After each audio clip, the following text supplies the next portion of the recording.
Hey Dorothy, how you doing? All right, let's go and take a look. A little bit of a misinterpretation of the requirements here, but let's go and take a look. So let's see, you got the front of the poster, you've got your laureate's name, you've got the tagline. That's fantastic. When we move to the back of the poster, we can see we've got, we got this timeline. This is really, really super basic timeline stuff. I would definitely get a little more detailed on your timeline. You've got a good amount of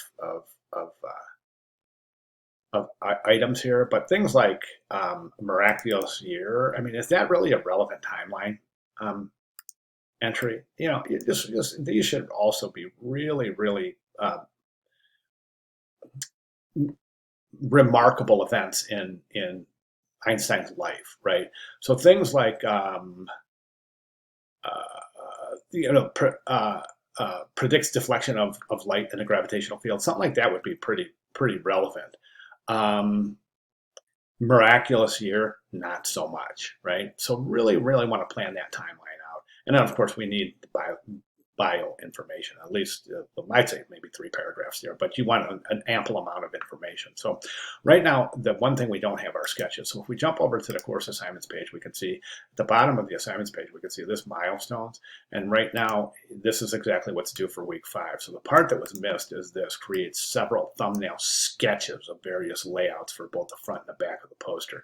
So we're missing the sketching stage, and that's a very, very important consideration, Dorothy. You can pretty much expect as a designer, when you graduate as a student and you're working in a studio, you can pretty much expect that you're going to start every project with a spec sheet and a set of sketches, meaning that you'll get this. Now, this is your assignment sheet as a designer, right? And then it's up to you as a designer to understand and make sure you know exactly what is required here. Then you would jump into the sketch stage. It's very rare, if ever. I mean, my designers at my studio never go straight to the computer. I don't permit it.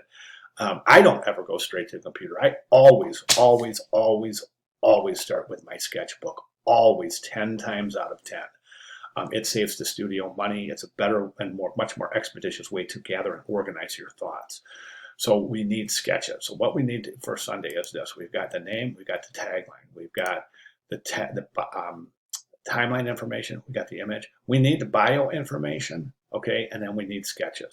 So what I need is at least, I want you to come up with concept number 1, sketch out the front and the back of the poster for concept number 1, then come up with a whole new concept number 2, sketch out the front and the back of the poster, and then do that a third time. Preferably, I'd like to see 4 different conceptual ideas.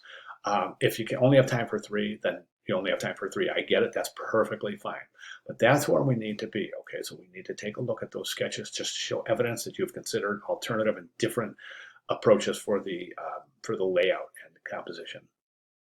Okay, that's what we're after, Dorothy. So if you have any questions at all, please let me know. But that will be due Sunday. So please let me know if there's any questions at all. All right, fantastic. Thank you very much, Dorothy.